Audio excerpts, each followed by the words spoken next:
UP तक के subscriber 60 lakh. आपका बहुत बहुत शुक्रिया। मेरे वालिद ने अपना ज़मीर नहीं बेचा, सौदा नहीं किया। हाँ, भैंस चोरी, बकरी चोरी, मुर्गी चोरी में 27-28 महीने जेल ज़रूर काटी, लेकिन ज़मीर का सौदा नहीं किया। जिनका आप जिक्र कर रहे हैं, फसाहत अली खां शानू, उनके ऊपर 21 मुकदमे हैं। 21 मुकदमे, भैंस चोरी, बकरी चोरी, पायल चोरी, भैंस की घंटी चुराने के इल्ज़ाम में उसको कई महीने जेल में रखा गया और उसकी ज़मानत की भाग दौड़ में उसके वालिद का इंतकाल हो गया। देखिए, उत्तर प्रदेश में सिर्फ 2 ही जगह उपचुनाव है, एक रामपुर में और एक आज़मगढ़ में। मेरा यहाँ आने का मकसद, मैंने जो बात यहाँ पर भी कही कि इस चुनाव से ना तो ये तय होगा कि किसकी सरकार बनेगी, न ये तय होगा कि किसकी सरकार गिरेगी। चुनाव जीतने या हारने से सरकारों पर कोई फ़र्क नहीं पड़ेगा, लेकिन पैगाम पूरे मुल्क में और पूरे सूबे में ये जाएगा कि रामपुर और आज़मगढ़ के लोगों की हिस्स अभी ज़िंदा है या नहीं है।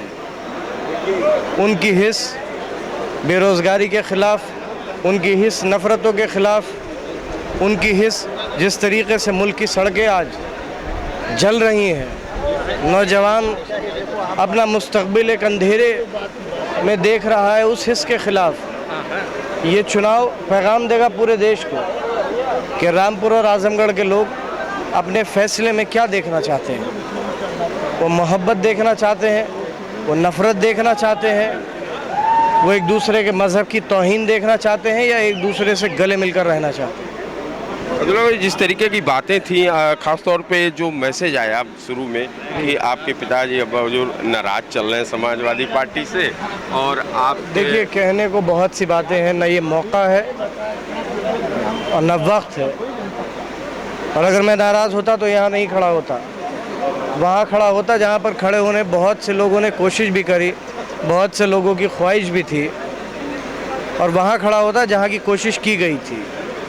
लेकिन मेरे परिवार ने या मेरे वालिद ने अपना ज़मीर नहीं बेचा, सौदा नहीं किया। हाँ, भैंस चोरी, बकरी चोरी, मुर्गी चोरी में 27-28 महीने जेल ज़रूर काटी, लेकिन ज़मीर का सौदा नहीं किया।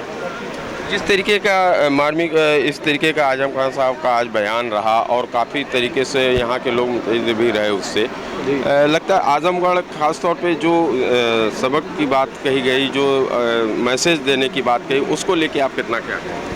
देखिए, आज़मगढ़ हमेशा से समाजवादी पार्टी का एक मजबूत किला रहा, और यहाँ के लोगों ने कभी भी भारतीय जनता पार्टी या उसकी सोच जो नफ़रत की है, हिंदू को मुसलमान, सिख ईसाई को आपस में लड़ाने की, उसको कभी एक्सेप्ट नहीं किया है, उसको नहीं माना।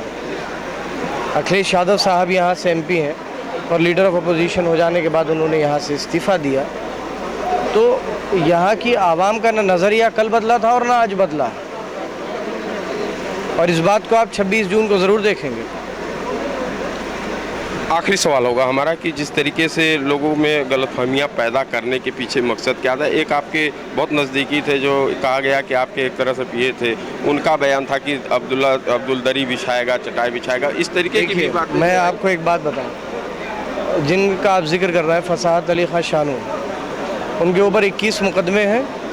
21 मुकदमे, भैंस चोरी, बकरी चोरी, पायल चोरी, भैंस की घंटी चुराने के इल्ज़ाम में उसको कई महीने जेल में रखा गया और उसकी ज़मानत की भाग दौड़ में उसके वालिद का इंतकाल हो गया। आज उसके ऊपर गुंडा एक्ट लगी है और वो 6 महीने के लिए ज़िला बदर है। उसकी वालिदा बीमार है। क्या उम्मीद करते हैं आप ऐसे आदमी से? ये तो उसी का दिल जानता है जो उसके ऊपर गुजरी है। और देखिए, शिकायत इंसान अपनों से करता है, गैरों से नहीं करता। इंसान शिकायत अपने से करता है। वो सारी चीज़ें दूर हो गई। यूपी तक के दर्शकों के लिए आपका संदेश? मैं बस इतना कहूँगा कि नफ़रतें, कभी नफ़रत से नफ़रत ख़त्म नहीं होगी। नफ़रत मोहब्बत से ख़त्म होगी। आग आग से नहीं बुझेगी, आग पानी से बुझेगी। इसलिए नफ़रत मत फैलाइए, मोहब्बत फैलाइए, अपने रिश्ते रखिए, वही रिश्ते जो इस हिंदुस्तान के गुलदस्ते को मुकम्मल करते हैं, इसके पूरे जिस्म को एक करते हैं, वो रिश्ते हमेशा कायम रहने चाहिए। चुनाव आएंगे, चले जाएंगे, बहुत सी सरकारें आएंगी, चली जाएंगी, बहुत से लोग बड़े बड़े ओहदों पर पहुंचेंगे, ख़त्म हो जाएंगे, लेकिन मोहल्ले में रहने वाला हमेशा वहीं रहेगा, उसकी नस्लें वहीं रहेंगी। रिश्ते मत ख़राब कीजिए। शुक्रिया। तो ये थे अब्दुल भाई कि इनका साफ तौर पे कहना है कि मोहब्बत को बरकरार रखिए, रिश्तों को ख़राब ना करिए।